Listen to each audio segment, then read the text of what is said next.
The dirt beneath Rebecca Zimmerman's boots was harder than any sermon she had ever sat through, and she had the blistered hands to prove it after only 3 weeks of working Nathan York's land in the scorching Nevada heat of 1884.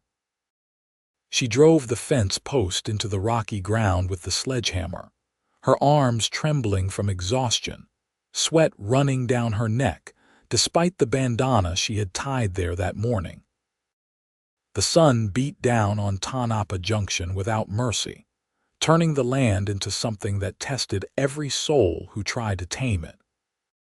Her husband Samuel had learned that lesson the hard way 2 months ago when a spooked horse had thrown him into a ravine, breaking his neck instantly and leaving her with nothing but debts and a 5-year-old son named Thomas who needed feeding. Rebecca wiped her forehead with the back of her hand and surveyed the line of posts she had managed to set that afternoon. Nathan would be riding out to check her work soon, as he did most days around this time. She had been fortunate that he had offered her wages to work his spread when word got around about Samuel's death. Most men in Tonopah Junction would have offered charity or worse, propositions that made her skin crawl. Nathan York had simply knocked on her door 3 days after the funeral and said he needed help mending fences and could pay a fair daily wage if she was interested in honest work. The arrangement had raised eyebrows throughout town. A widow working a man's ranch while her son stayed with the schoolteacher's wife during the day was unconventional enough. But Nathan York was only 32 years old, unmarried, and considered one of the more prosperous ranchers in the area. The gossips had plenty to say about it at Sunday services, though Rebecca tried not to listen. She needed the money too desperately to care about wagging tongues. She heard the horse before she saw him, the steady clip-clop of hooves on hard ground. Nathan rode up on his bay gelding, his hat pulled low against the sun. He was tall and lean, with sun-weathered skin and dark hair that curled slightly at his collar. His eyes were a startling blue-green that seemed to see more than most people, and Rebecca had learned quickly that he noticed every detail on his land. "That is good work," Nathan said, dismounting. He walked along the fence line, testing each post with his weight. "You set them deep." Most men would have gone shallow in this heat. "Most men do not have a son depending on them," Rebecca replied, driving the next post into the pre-dug hole. The impact shuddered through her shoulders, making her wince slightly. Nathan noticed. He always noticed. "It is past 4. You have been out here since dawn. That is enough for today. I can finish this section. The fence is not going anywhere, Mrs. Zimmerman. You will be no good to me if you work yourself into exhaustion." His tone was firm but not unkind. "Go collect Thomas. I will see you tomorrow morning." Rebecca wanted to argue, but her body was grateful for the reprieve. She set down the sledgehammer and wiped her hands on her canvas work pants, another source of scandal in town. Nathan had suggested she wear them instead of skirts on her second day, after she had nearly tripped over her hem while climbing between fence rails. He had produced a pair that might have belonged to a younger version of himself, and after her initial shock wore off, Rebecca had to admit they made the work considerably easier. "Thank you, Mr. York," she said, gathering her tools. "Nathan," he corrected, as he had been doing for 2 weeks now. "We work the same land. No need for formality out here." She nodded but could not quite bring herself to use his given name. It felt too familiar, too intimate for a widow barely into her mourning. Samuel had only been gone 8 weeks. Some days it felt like years. Other days, she woke up expecting to find him beside her, and the empty space in their small bed felt like a canyon. Rebecca walked the mile back to town as the sun began its descent toward the mountains. Tonopah Junction was not much to look at. Just a main street with a general store, a saloon, a church, a schoolhouse, and a scattering of homes and businesses that served the ranchers and miners in the area. The silver mines had brought people here 5 years ago, and the town had grown up quickly around the promise of wealth that mostly failed to materialize for common folk. She collected Thomas from Mrs. Patterson, the schoolteacher's wife, who gave her a sympathetic smile and refused payment as usual. Thomas ran to her with the boundless energy of a 5-year-old, his brown hair sticking up in all directions and his face smudged with dirt. "Mama, I helped Mrs. Patterson in the garden.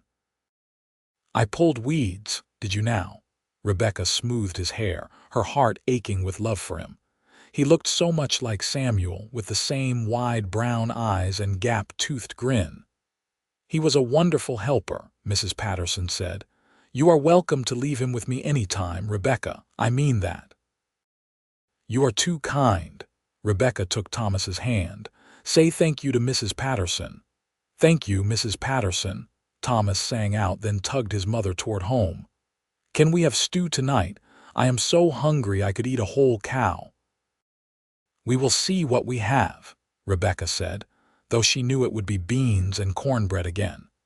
The wages Nathan paid her were fair, but they barely covered rent on their small house and food. Samuel's debt still loomed over her, money owed to the general store and the feed supplier. She was chipping away at them slowly, but it would take months to clear them at this rate. Their house was at the edge of town, a 2-room structure with a leaky roof and walls that let in the cold. Rebecca had patched what she could, but she was no carpenter. She lit the stove and started preparing their simple meal while Thomas played with carved wooden animals on the floor, making explosion sounds as he crashed them into each other. After they ate and she had tucked Thomas into bed with a story about a brave knight, Rebecca sat at the small table and counted her wages from the past 3 weeks. She had managed to pay down some of what Samuel owed to the general store, but the feed supplier was growing impatient. He had stopped by last week with a look in his eyes that made her stomach turn, suggesting there were other ways she could settle the debt. She had shut the door in his face. Sleep came hard that night, as it usually did. She dreamed of fence posts that went on forever, of hammering until her hands bled, of a debt that grew larger no matter how much she paid. The next morning, she was back at the ranch before sunrise. Nathan had coffee brewing when she arrived at the barn, strong and black. He handed her a cup without a word, and they stood in comfortable silence watching the sky lighten from deep purple to pink and gold. "I need you to help me move the herd to the north pasture today," Nathan said finally. "The fence work can wait." Rebecca had ridden horses before, though not recently. Nathan saddled a gentle mare for her, and they set out across his land as the sun cleared the horizon. His ranch covered nearly 800 acres of high desert, with good water from a creek that ran year-round. He ran about 200 head of cattle, decent stock that he sold every fall. Working cattle was different from mending fence. It required quick thinking and coordination, anticipating where the animals would move and heading them off before they could scatter. Nathan rode with an easy confidence, his horse responding to the smallest shift of his weight. Rebecca did her best to keep up, driving the stragglers back toward the main group. By midday, they had the herd settled in the north pasture with good grass and access to the creek. They stopped to rest the horses and eat the lunch Nathan had packed, simple fare of bread and cheese and dried apples. "You are a good hand," Nathan said, sitting on a flat rock and stretching his legs out. "Better than some men I have hired. I grew up on a farm in Missouri. My father raised horses." Rebecca took a long drink from her canteen. "I left when I was 17 to marry Samuel. We were going to start our own place, but things never quite worked out the way we planned." "They rarely do," Nathan said quietly. There was something in his voice that made her look at him more closely. He was staring out at the horizon, his expression distant.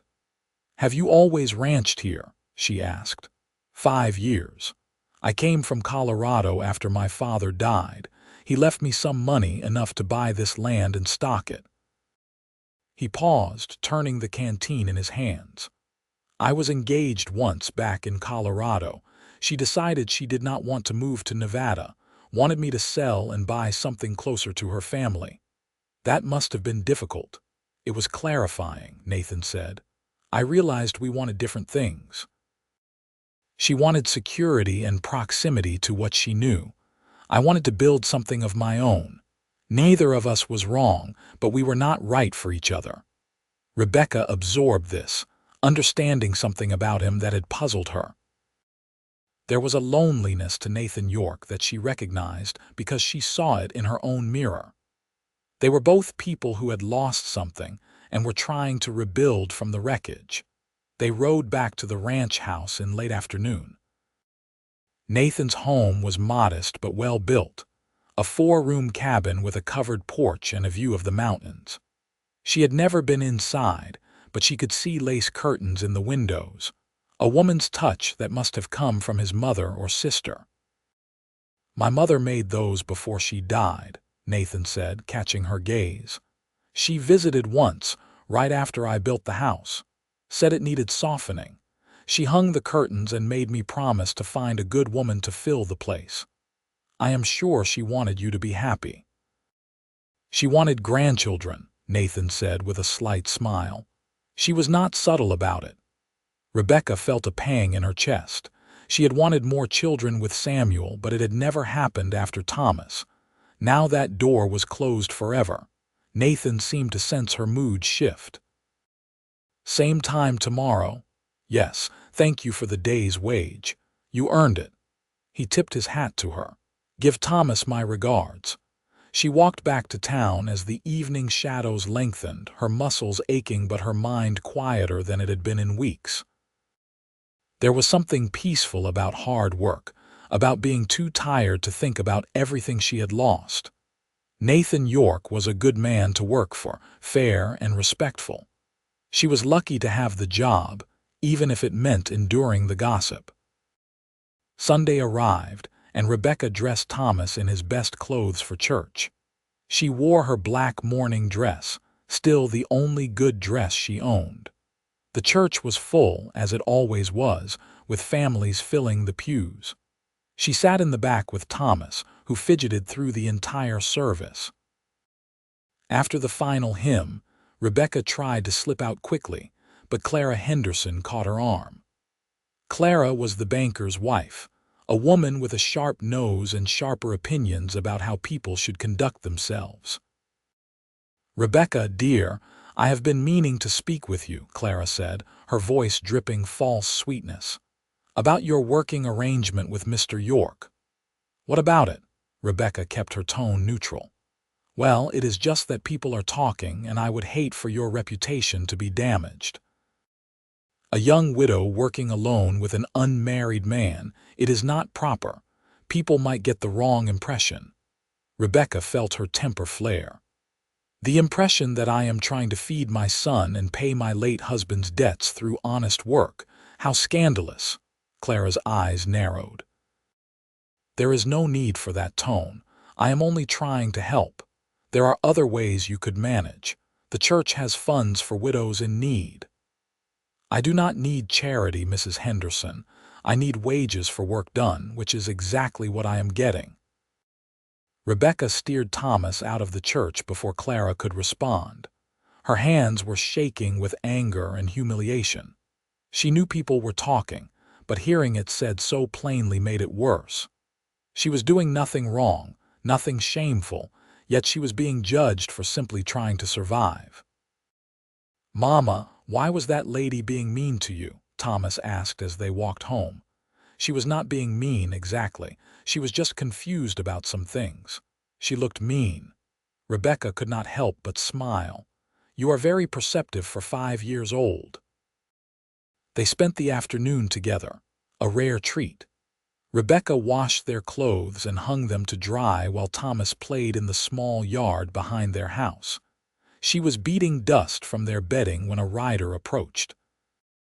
Her heart sank when she recognized the feed supplier, George Farrell, a thick-set man with a red face and hands like hams. "Mrs. Zimmerman," he said, not bothering to dismount, "I have come about the money you owe. I am paying it down as I can, Mr. Farrell, you know that. It has been 2 months now. I need the full amount, $43. He shifted in his saddle. "Of course, if you cannot pay in cash, I am sure we could arrange something else." The way he looked at her made her skin crawl. "I will have your money within 2 weeks. You have my word." 2 weeks, he laughed. "You do not earn that much in 2 weeks working for York." "Then I will find a way," Rebecca said firmly. "Good day, Mr. Farrell." He leaned down from his saddle, his face close enough that she could smell tobacco on his breath. "You think you are too good to be friendly with me, but you will spread your legs for York readily enough. I hear you are out at his place every day, dressed in trousers like a common whore." Rebecca slapped him. The crack echoed across the yard. Her palm stung from the impact, and Farrell's face went from red to purple with rage. "You will regret that," he hissed. "I want my money in 1 week, or I will have the sheriff seize what little you own to settle the debt. 1 week, Mrs. Zimmerman." He rode off at a gallop, leaving Rebecca standing there with her heart pounding and Thomas crying on the porch, frightened by the raised voices. She gathered him into her arms and held him tight, fighting back tears of frustration and fear. She had $15 saved. She needed 43. There was no possible way to earn that much in 1 week, not even if she worked every waking hour. The realization settled over her like a heavy blanket. She was going to lose everything. That night, after Thomas was asleep, Rebecca sat at the table and tried to think of solutions. She could ask Mrs. Patterson for a loan, but the schoolteacher's family barely got by themselves. She could try to borrow from the bank, but they would never lend to a widow with no collateral. She could sell what little she had, but her possessions would not fetch half of what she owed. She thought about Farrell's disgusting proposition and felt bile rise in her throat. She would starve before she agreed to that. But what about Thomas? Could she let her pride condemn her son to homelessness? Rebecca put her head in her hands and finally let herself cry. Great shaking sobs that she muffled with her apron so Thomas would not hear. She cried for Samuel, for the life they were supposed to have, for the crushing weight of trying to survive in a world that seemed designed to break women like her. Monday morning came too soon. Rebecca dragged herself out of bed and dressed in the dark, her eyes swollen from crying. She dropped Thomas at Mrs. Patterson's and walked to Nathan's ranch, dreading the day ahead.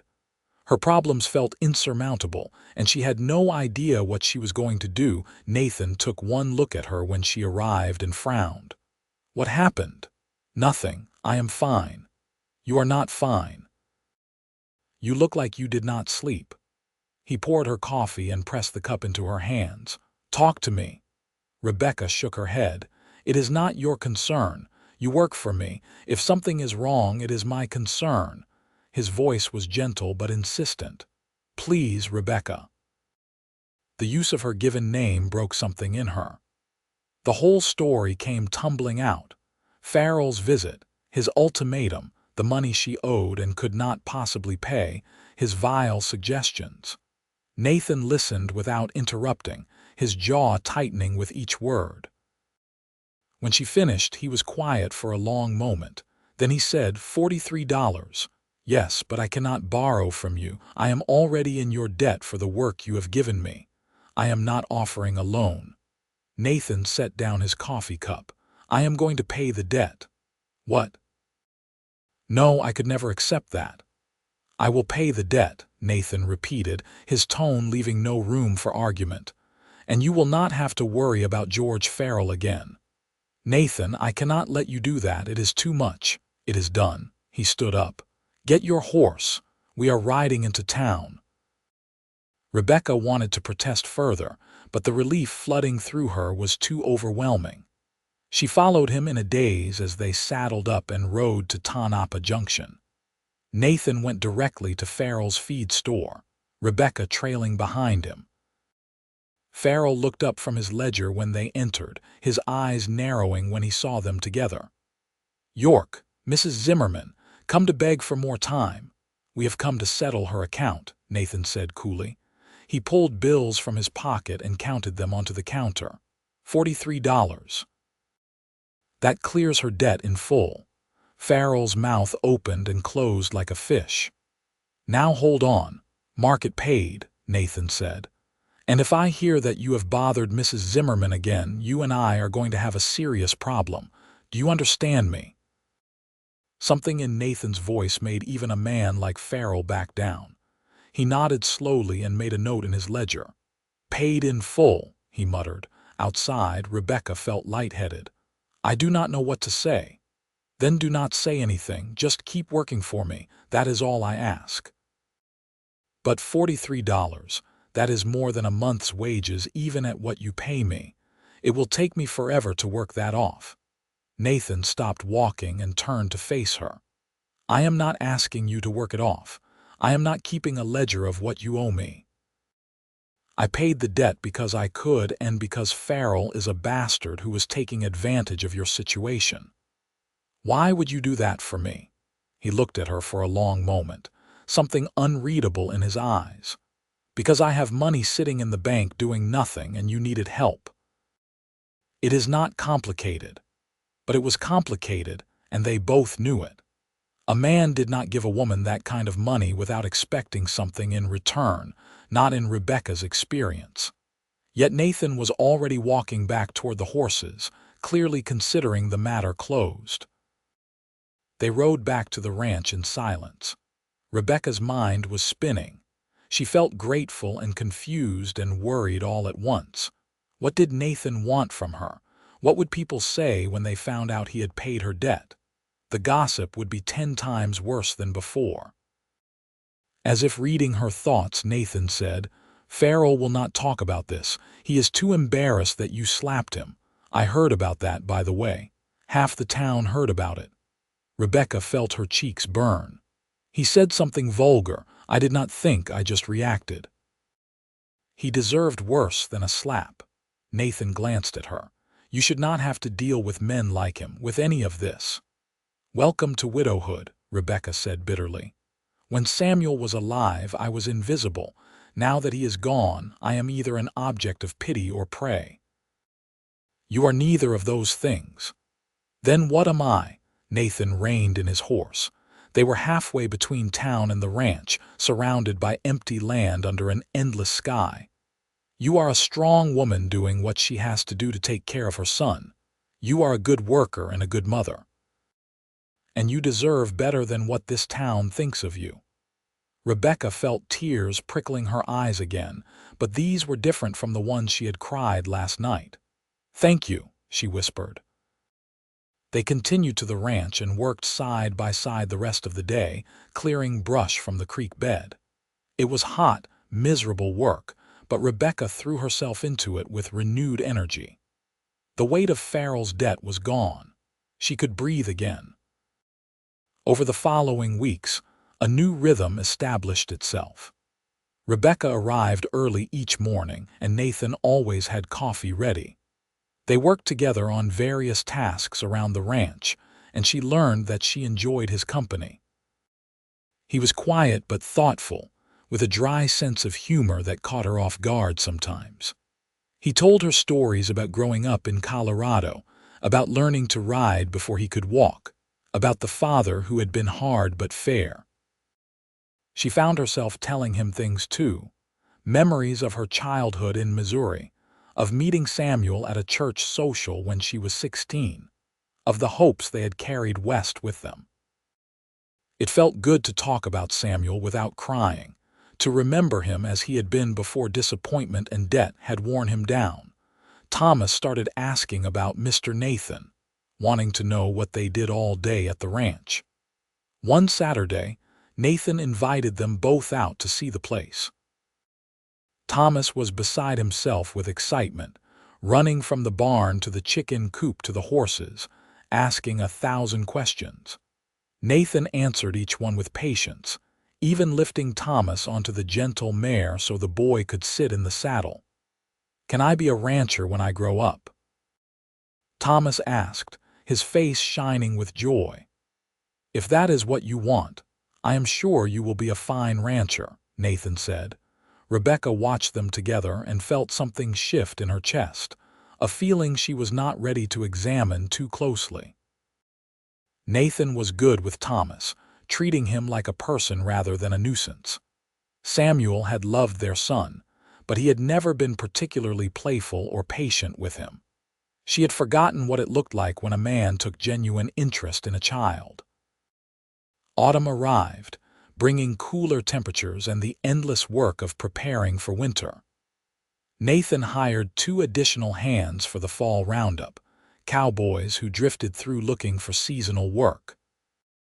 Rebecca found herself cooking for the crew, a job that came naturally and paid just as well as the outdoor work. She learned that Nathan was respected by the men who worked for him. He paid fairly and on time, worked as hard as anyone, and did not tolerate mistreatment of animals or people. One of the cowboys made a crude comment about Rebecca within Nathan's earshot and found himself unemployed within the hour. "You did not have to fire him for that," Rebecca said after the man had ridden off in a huff. "Yes, I did," Nathan replied. "I will not have that kind of talk on my ranch." The roundup lasted 2 weeks. They cut out the cattle ready for market and drove them to the rail station in the larger town of Goldfield, a day's ride to the south. Nathan got a good price and paid Rebecca her wages plus a bonus for the extra work. She protested the bonus, but he insisted. "You have earned it 3 times over," he said. "Take it, buy Thomas something for his birthday." She had not mentioned Thomas's birthday to him. The fact that he had remembered from a casual conversation weeks ago made her feel warm inside. With the roundup done and the cattle sold, the ranch settled into winter routines. There was still plenty of work, but it was less frantic. Nathan started teaching Rebecca bookkeeping, showing her how he tracked expenses and income in his ledgers. She had a head for numbers and picked it up quickly.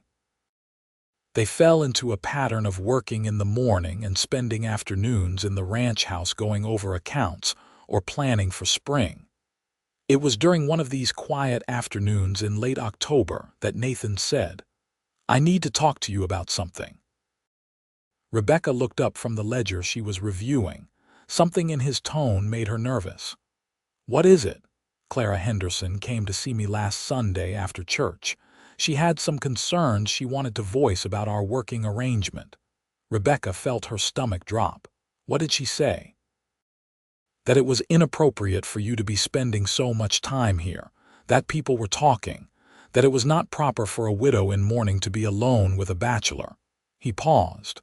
"She suggested I dismiss you and hire a man instead." "I see." Rebecca set down her pen carefully. She had known this was coming eventually. The gossip had been getting worse, not better. "I understand if you need to let me go. I am grateful for everything you have done." "I am not letting you go," Nathan said sharply. "I am telling you what she said because I want you to know what we are dealing with. I do not care what Clara Henderson thinks, but I care what it might mean for you and Thomas. I do not want you to be driven out of Tonopah Junction because of small-minded gossip." "Then what do we do?" Nathan stood up and walked to the window, his back to her. "I have been thinking about this for a while now, since before Clara came to see me, if I am being honest." He turned to face her. "Rebecca, I want to ask you something, and I want you to really think about your answer before you give it." Her heart was suddenly pounding. "All right, marry me." The words hung in the air between them. Rebecca stared at him, convinced she had misheard. "What? Marry me?" Nathan repeated. "Not because of the gossip, or not only because of it. Marry me because it makes sense." You need security and a home for Thomas. I need help running this ranch and someone to share my life with. We work well together. We enjoy each other's company. That is more than a lot of married couples can say. Rebecca could not seem to make her lungs work properly. You want to marry me? Yes. But I have been a widow for only 4 months. That is not a proper mourning period. I am not asking you to stop mourning Samuel. I am asking you to build a future. Nathan crossed back to the table and sat down across from her. I know this seems sudden, but I have been thinking about it for weeks. You are honest and hardworking and kind. Thomas is a good boy who deserves a stable home, and I am tired of being alone in this house, waiting for a life that might never happen if I do not make it happen. I do not love you, Rebecca said, the words tumbling out before she could stop them. I mean, I care for you, I respect you, but I do not have romantic feelings. Is that not important? My parents married for practical reasons, Nathan said quietly. Love came later, after years of building a life together. I am not asking you to love me today, Rebecca. I am asking if you think you could learn to eventually. She looked at him, really looked at him. Nathan York was handsome in a weathered way, with kind eyes and strong hands that were gentle with animals and with her son. He was patient and fair and generous. He had paid her debts without asking for repayment. He had defended her reputation and her dignity. He was offering her everything she needed: security, a home, a father for Thomas. The question was whether she could offer him what he needed in return. Could she be a wife to him, not just a housekeeper or a business partner? Could she share his bed, bear his children, build a marriage that was more than convenient? The thought made her nervous but not repulsed. That had to mean something. Can I think about it? She asked. Of course. Take all the time you need. Nathan stood up. But Rebecca, I want you to know that if you say yes, it is a real marriage I am proposing, not just a business arrangement. I would expect you to live here as my wife, to share my life fully. And I promise I would do everything in my power to be a good husband to you and a good father to Thomas. After he took her home that evening, Rebecca lay awake for hours turning the proposal over in her mind. Marriage to Nathan would solve every practical problem she had. She and Thomas would have a real home, food security, safety. Thomas would grow up learning to run a ranch from a man who was skilled and patient. She would have a partner, someone to share the burdens with instead of carrying them alone. But marriage was more than practicalities. There would be intimacy, vulnerability, trust. Could she give herself to another man when Samuel's memory was still so fresh?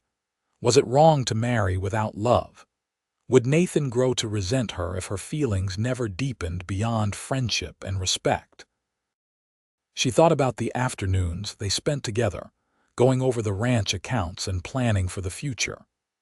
She thought about how she had started looking forward to seeing him each morning, how his rare smiles made her feel accomplished. She thought about how safe she felt in his presence, how he made her laugh with his dry observations about the people in town. Maybe love did not have to come first. Maybe it could grow, the way Nathan said his parents had. Maybe choosing someone based on character and compatibility was wiser than marrying for passion, as she had with Samuel. That passion had burned hot and fast, but it had not been enough to sustain them through hardship. 3 days later, Rebecca asked Nathan if the offer still stood. "It does," he said, searching her face. "Have you decided?" "Yes," she took a breath. "Yes, I will marry you." Something flickered across Nathan's face, relief and joy and vulnerability all at once. "You are sure?" "I am sure." And as she said it, she realized it was true. This felt right in a way that was difficult to articulate. "But I have conditions." "Name them." "I want to keep paying down what I owe you for Farrell's debt. I know you said it was a gift, but I would feel better if I could contribute something each month." Agreed, if it is important to you. And I want us to be honest with each other always. If you are unhappy or if I am not meeting your expectations, I need you to tell me. I can promise that. Nathan reached across the table and took her hand, his touch warm and calloused. Anything else? Just that you be patient with me. This is happening fast, and I am still figuring out how to be a widow. Becoming a wife again before I have finished grieving feels strange. I understand. We will take things at whatever pace you need. He squeezed her hand gently. Thank you, Rebecca. I promise I will do my best to make you happy. They were married 2 weeks later in a simple ceremony at the church with Mrs. Patterson and the preacher's wife as witnesses. Rebecca wore a dress that Mrs. Patterson had helped her make from fabric Nathan had insisted on buying, a soft blue that made her eyes look bright. Thomas stood between them during the ceremony, holding a ring that was too big for his small fingers. When the preacher pronounced them husband and wife, Nathan kissed her gently, a brief touch that was more promise than passion. Thomas cheered, breaking the solemnity, and everyone laughed. The town had plenty to say about the hasty marriage, but Nathan had been right that it solved the gossip problem. A married woman working her husband's ranch was perfectly respectable. Clara Henderson looked like she had bitten into a lemon when she congratulated them after the ceremony, but even she could not find fault with a proper marriage. They held a small reception at the ranch house. Mrs. Patterson had helped Rebecca prepare food, and a handful of neighbors came to offer congratulations. It was simple and brief, but it felt like a real celebration. After everyone left, Rebecca found herself alone with Nathan and Thomas in what was now her home.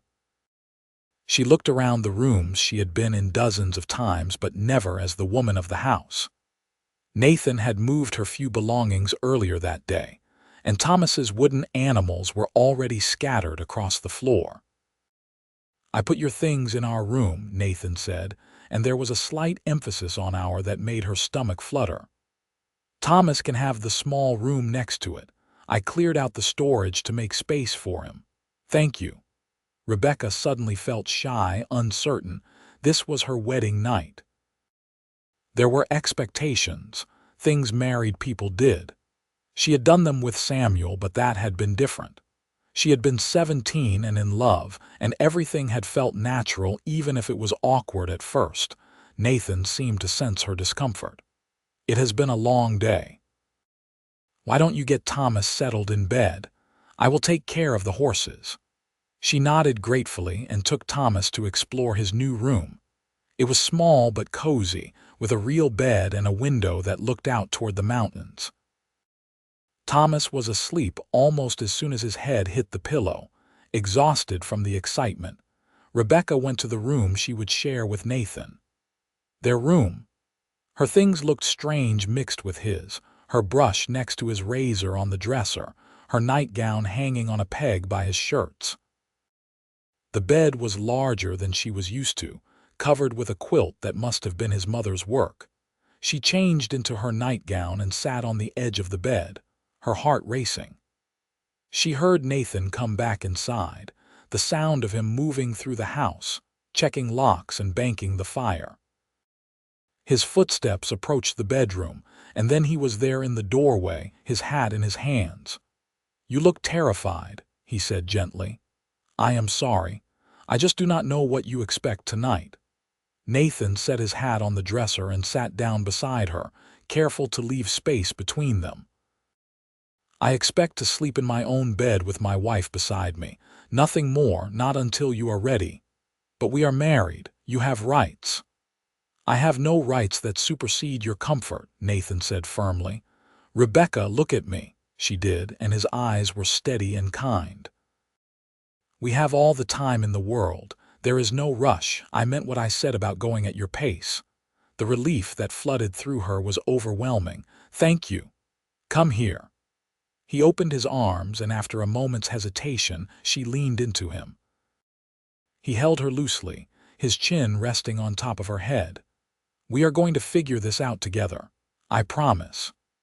They lay down on opposite sides of the bed, both fully clothed except for boots. It was strange and awkward, but not terrible. Rebecca listened to Nathan's breathing slow and deepen as he fell asleep, and she felt something in her chest loosen. He had meant what he said. He was going to be patient with her. The next morning, they fell into a new routine. Rebecca woke early and made breakfast while Nathan did the morning chores. Thomas chattered excitedly about living on a real ranch and getting to see the horses every day. After breakfast, Nathan taught Thomas how to collect eggs from the chickens while Rebecca cleaned up. The days took on a rhythm. They worked together, ate together, cared for Thomas together. In the evenings, Nathan taught Thomas to read from his old primers while Rebecca mended or worked on turning the house into something that felt like hers. She made curtains for Thomas's room and planted herbs in pots by the kitchen window. Small things, but they made the space feel more like a home.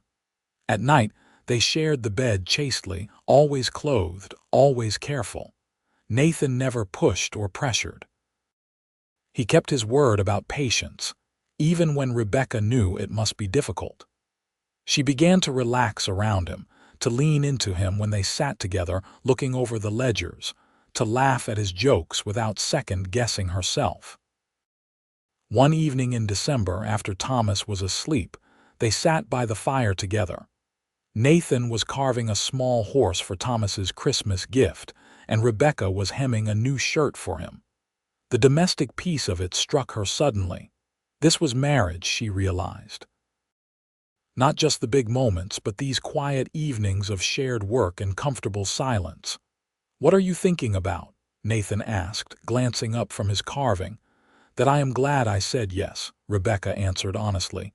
"This is nice." "Nice," he smiled slightly, damning me with faint praise.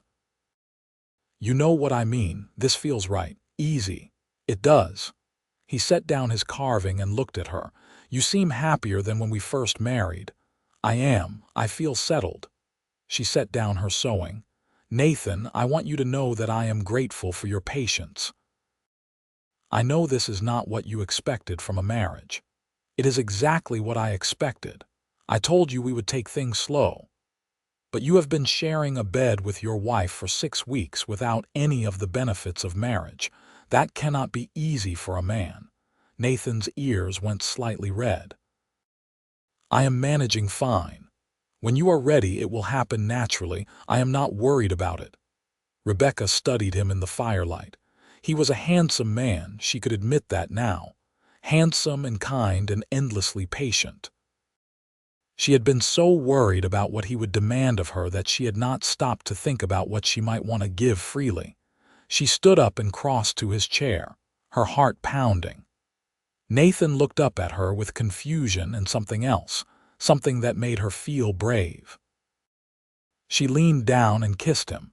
It was not like their wedding kiss, brief and chaste. This was a real kiss, exploratory and tentative. Nathan made a surprised sound, then his hands came up to her waist, gentle but sure. He kissed her back slowly, giving her space to retreat if she wanted. She did not want to retreat. When they broke apart, they were both breathing hard. Nathan's eyes were dark in the dim light. "Rebecca." "I am ready," she whispered. "If you are you sure? Because if you need more time, I can wait. I do not want you to feel pressured. I am sure." And she was. She wanted this, wanted him. Maybe not with the wild passion she had felt for Samuel, but with something deeper and more certain. She trusted Nathan completely, and trust was its own kind of desire. He stood up and took her hand, leading her to their bedroom. He was gentle and patient, just as he had been with everything else.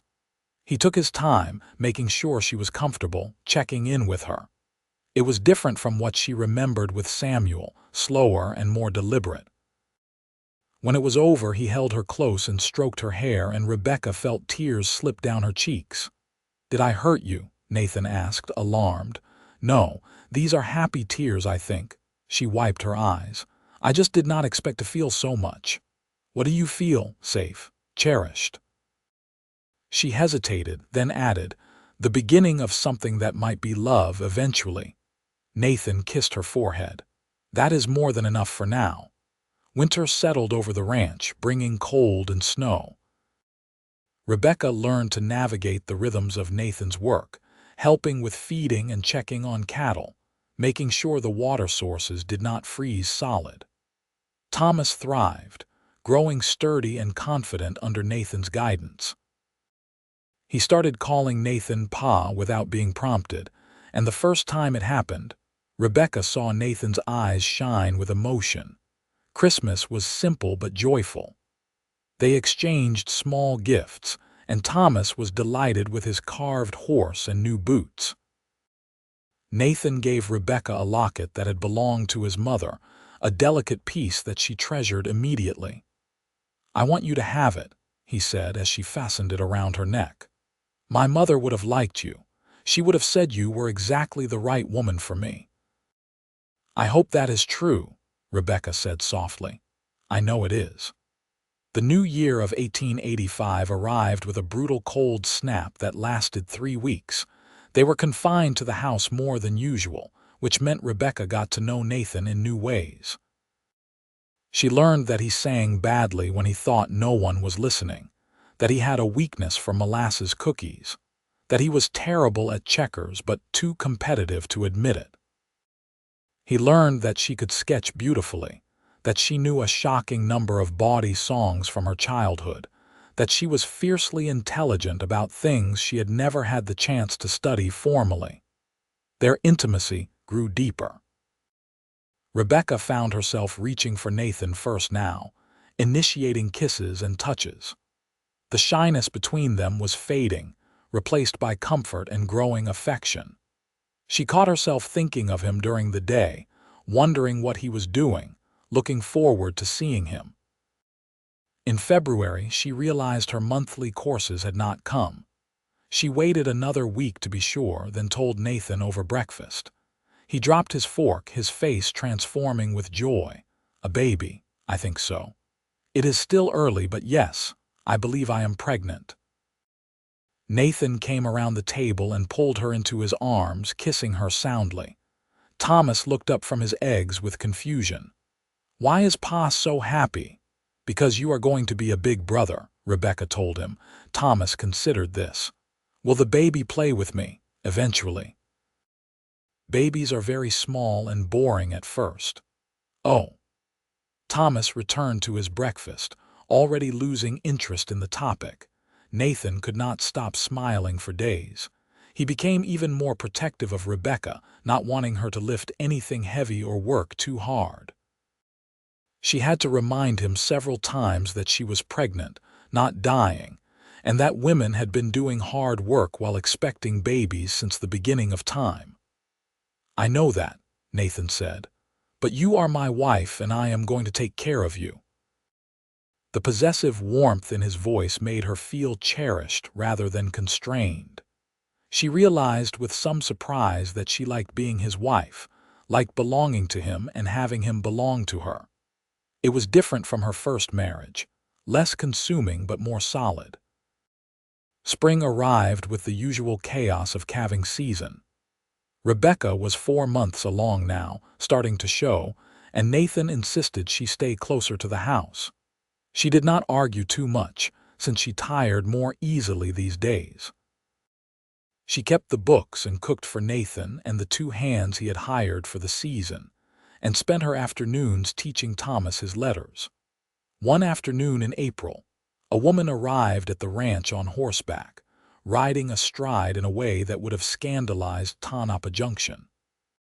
She was young, perhaps 20, with auburn hair and freckles. She dismounted with easy grace and knocked on the door. "Can I help you?" Rebecca asked, curious. "I hope so. I am looking for work. Someone in town said Nathan York might be hiring." "We have enough hands for the season," Rebecca said. "But I am sure if you ask around town, you can find something." The woman looked disappointed. "I am a good worker. I know cattle and horses. My father had a ranch in California before he died. I can do anything a man can do." Rebecca studied her. There was a desperation beneath the bravado that she recognized. "Wait here," she said. She found Nathan in the barn and brought him back. "This woman is looking for work," Rebecca explained. Nathan looked the woman over skeptically. "What kind of work?" "Ranch work. I can ride, rope, break horses. I am strong and I am not afraid of hard work." She lifted her chin. "I need the wages. I will work for less than you are paying your men." "I do not pay less because someone is desperate," Nathan said. "If you work for me, you get the same wage as any hand." "But I am not sure I need another worker right now." "Please," the woman said, and now the desperation was clear. "I have been riding for 3 days looking for work. Nobody will hire a woman for ranch work, but I am as good as any cowboy, I swear it." Nathan looked at Rebecca, raising an eyebrow in question. She knew he was thinking of how he had given her work when no one else would. She nodded slightly. "All right," Nathan said. "A trial period, 2 weeks. If you work out, I will keep you on for the season. What is your name?" "Sarah." "Sarah Mitchell." "Well, Sarah Mitchell, you can start tomorrow. There is a bunk in the barn you can use." He named a fair wage, and Sarah's face lit up with relief and gratitude. Sarah proved to be as good as her word.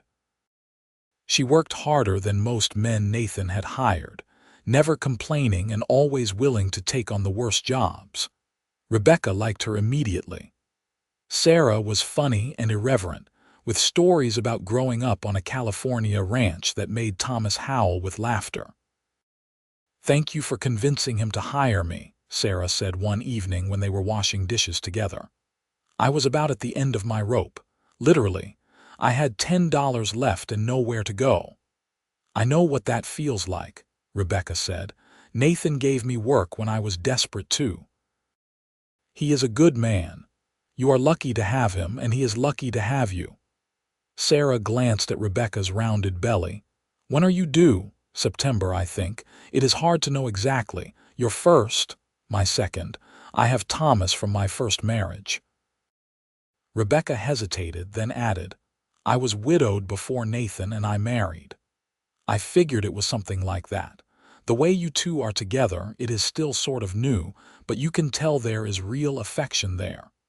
Sarah dried a plate thoughtfully. "My parents married for love, but it was not always easy. Love does not solve everything, you know. Sometimes I think starting with respect and building toward love might be smarter." Rebecca felt seen in a way that was both uncomfortable and comforting. "That is what we are doing, I suppose. Building towards something. Seems to me you are already there. The way he looks at you when you are not paying attention. That is love, Mrs. York." That night, Rebecca studied Nathan across the dinner table, trying to see what Sarah saw. He caught her looking and smiled, and Rebecca felt warmth spread through her chest. Maybe Sarah was right. Maybe what she felt for Nathan, this deep trust and affection and growing attraction, maybe that was love after all. It did not announce itself with trumpets the way her feelings for Samuel had. It crept up quietly, settling into her bones until she could not imagine life without him.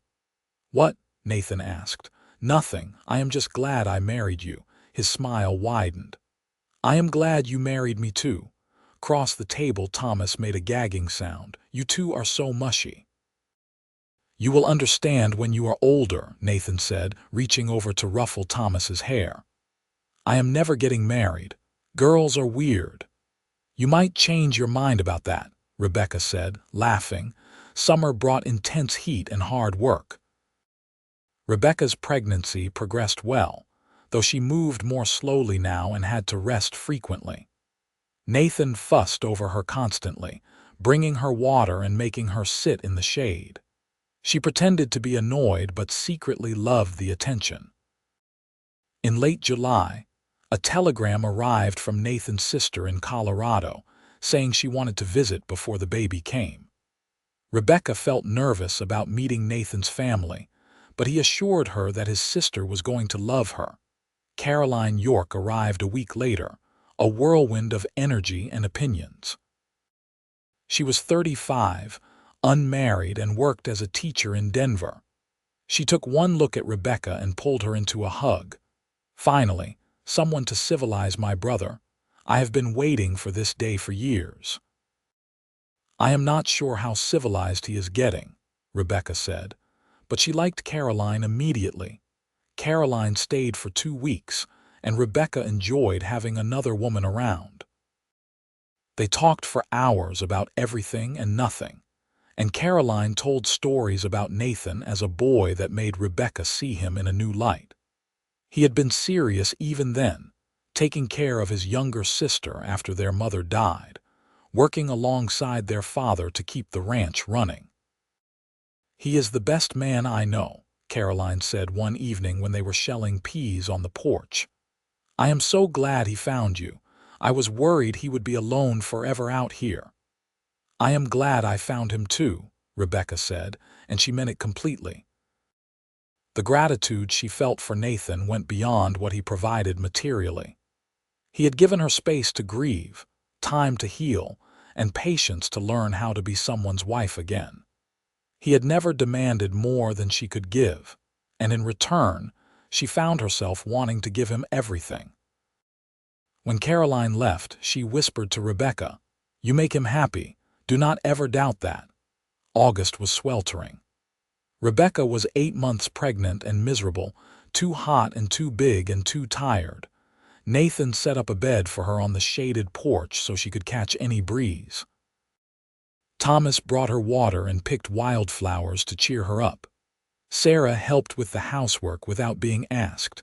Rebecca felt overwhelmed by how lucky she was. A year ago, she had been alone and terrified, wondering how she would survive. Now she had a home, a husband who cared for her, a son who was thriving, and another baby on the way. It seemed impossible that so much could change in such a short time. On a Sunday in early September, Rebecca went into labor. It started with mild cramps during breakfast and progressed quickly. Nathan sent Sarah for the midwife and tried not to panic. Thomas was sent to stay with Mrs. Patterson, and Nathan hovered uselessly until the midwife banished him from the bedroom. Labor was hard and long, lasting into the night. Rebecca screamed and cried and cursed, but eventually, a baby's wail filled the room. The midwife placed a red, squalling infant in Rebecca's arms. "It is a boy," she announced. Rebecca looked down at her son, overwhelmed with love and exhaustion. He had dark hair like Nathan and lungs that could wake the dead. He was perfect. Nathan was allowed back in, and he approached the bed with awe on his face. "Is he all right? Are you all right?" "We are fine. Come meet your son." Nathan sat carefully on the edge of the bed and looked at the baby with wonder. He touched the tiny hand, and the baby's fingers wrapped around his thumb instinctively. "He is so small." "He will grow," Rebecca said. She felt tears running down her face, but she was smiling. "What should we name him?" They had discussed names but never decided. Nathan looked at her. "What about Daniel, after your father?" Rebecca felt her heart swell.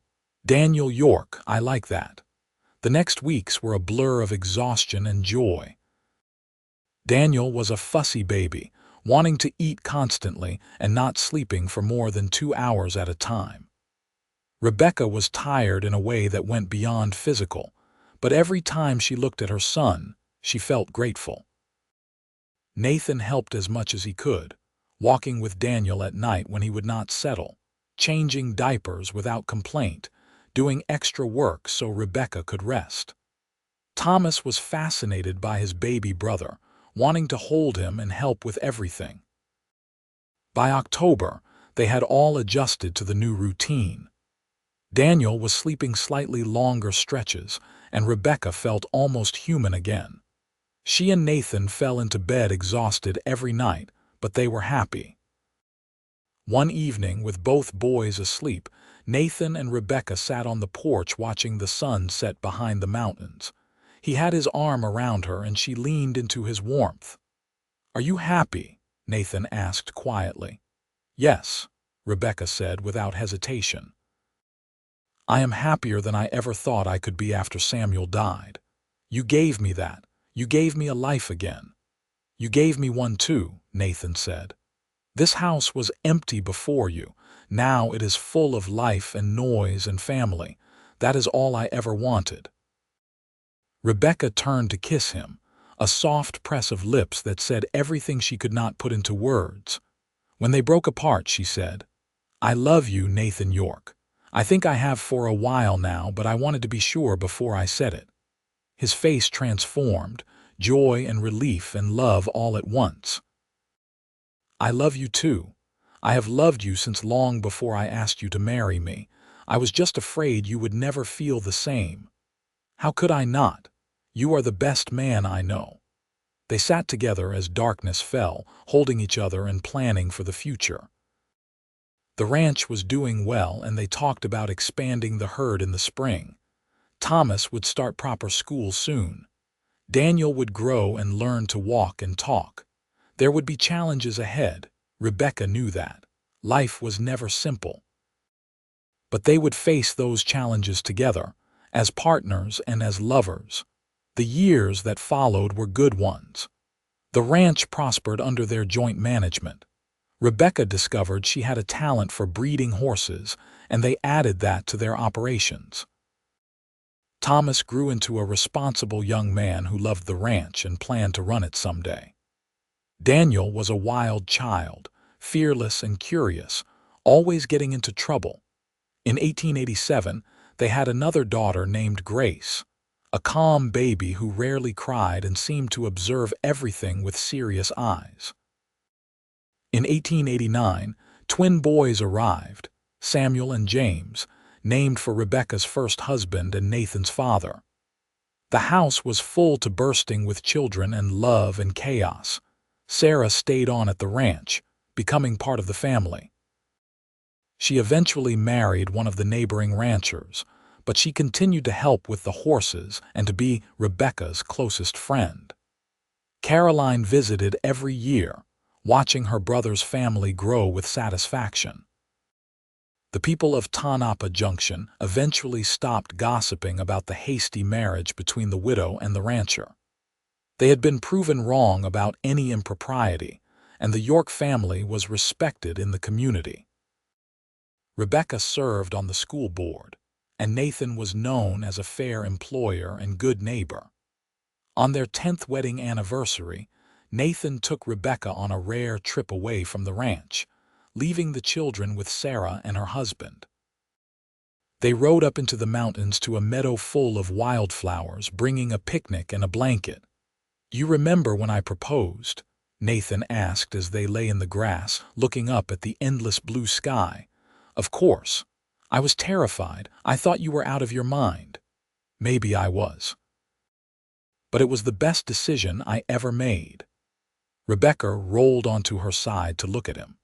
He was 42 now, with silver threading through his dark hair and lines around his eyes from years of squinting into the sun.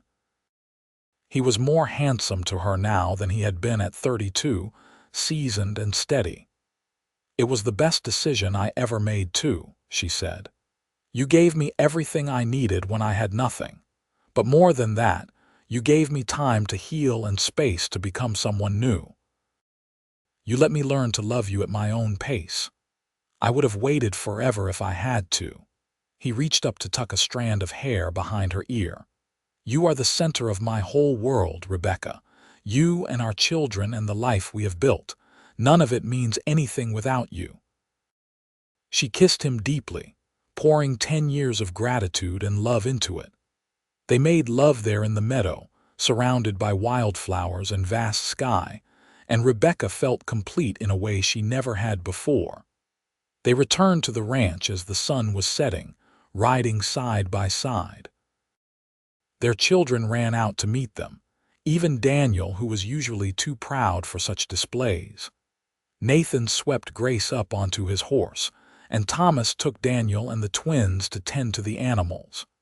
They walked into their home together, a family knit together by choice and time and love. That night, after all the children were asleep, Nathan and Rebecca stood on their porch looking out at the land they had worked together for a decade. The ranch stretched out before them, prosperous and peaceful under the stars. "You ever regret it?" Nathan asked. "Marrying me so quickly? Starting over with someone new?" Rebecca thought about the woman she had been, desperate and grieving and afraid. She thought about the risk she had taken, agreeing to marry a man she barely knew. She thought about all the moments since then, the laughter and challenges and quiet joys that had built a real marriage. "Not for a single second," she said. "You took a widow who had nothing and gave her the world, but what I did not understand then was that you were giving me yourself too. Your heart and your loyalty and your patience. I was so focused on wages and work that I almost missed the real gift you were offering." "What gift was that?" "Love," Rebecca said simply. "A love I could trust, a love that gave me room to breathe and heal. A love that asked nothing but gave everything." She turned to face him. "You offered me your name, Nathan, but you gave me so much more. You gave me a future when I thought mine was over. You gave me a family and a home and yourself. I can never repay that." "You already have," Nathan said, pulling her close. "Every day of our life together, you repay it. You are everything I wanted and more than I deserved." They stood together under the Nevada stars, two people who had found each other in the hardest circumstances and built something beautiful from that rough beginning. The widow had worked his land for wages, desperate and alone. But the day he offered her his name, he had offered her everything else too. And in accepting, she had gained not just security or survival, but a love that would last the rest of their lives. The years continued to pass, bringing the joys and sorrows that come to all families. They lost grandparents and old friends. They celebrated weddings as their children grew and married. They welcomed grandchildren, watching Thomas start his own family on a portion of the ranch that Nathan deeded to him. Rebecca's hair turned gray, and Nathan's back grew stiff from decades of hard work. But they faced each season together, still partners in every sense. They still took morning coffee together before the house woke up. They still discussed ranch business over the account books. They still reached for each other in the night, finding comfort in familiar touch. On a spring morning in 1910, 25 years after their wedding, Nathan and Rebecca rode out to check on the new foals in the far pasture. They were both in their 60s now, grandparents many times over, but still active in running the ranch alongside Thomas and his wife. "You remember the first time we rode out together?" Rebecca asked, "moving the herd to the north pasture. I remember thinking you were the most determined woman I had ever met. You would not admit you were tired or sore. You just kept working. I was terrified you would fire me if I could not keep up. I was already half in love with you by then. There was no chance I was letting you go." Rebecca laughed. "You hit it well. I had no idea. That was the point. You needed an employer, not a suitor." He reached over to take her hand. "But I knew even then that I wanted you in my life permanently. It just took me a few more weeks to figure out how to make that happen." They dismounted near the creek and sat on the same flat rock where they had eaten lunch that day so long ago. The land had changed some, shaped by their years of stewardship, but the bones of it remained the same. The water still ran clear and cold. The mountains still stood sentinel in the distance. This was their place, earned through decades of work and love. "I never imagined this," Rebecca said softly. "When Samuel died, I thought my life was over. I thought I would struggle and scrape by and eventually fail. I could not see any path forward that did not end in disaster. But you kept going anyway. What choice did I have? Thomas needed me." "You always sell yourself short," Nathan said. "You kept going because you are strong. You did what needed to be done, even when it was terrifying. That is why I fell in love with you. not because you were desperate or convenient, but because you were brave. Rebecca felt tears prick her eyes. After 25 years, he could still surprise her with his words. "I love you, Nathan York. Thank you for seeing me when I could not see myself." "I love you too. Thank you for taking a chance on a lonely rancher with more hope than sense." They sat together until the sun climbed high, talking about their children and grandchildren, about repairs needed on the barn, about whether to sell some of the yearlings or keep them for breeding. Ordinary conversation about ordinary things, the fabric of a shared life. When they finally mounted up to ride back, Rebecca felt a profound sense of peace. She had lived long enough to see her greatest fears proved wrong. She had not failed. She had not lost everything. Instead, she had built something lasting with a man who had offered her wages and ended up giving her a world. The widow had become a wife, a mother, a grandmother, a partner in every sense. The scared young woman who had driven fence posts with shaking hands had become someone strong and sure, not because she had stopped being afraid, but because she had learned she could be afraid and do the work anyway. And through it all, Nathan had been beside her. Patient, steady, true. He had offered her his name, but he had given her his heart, and that had made all the difference.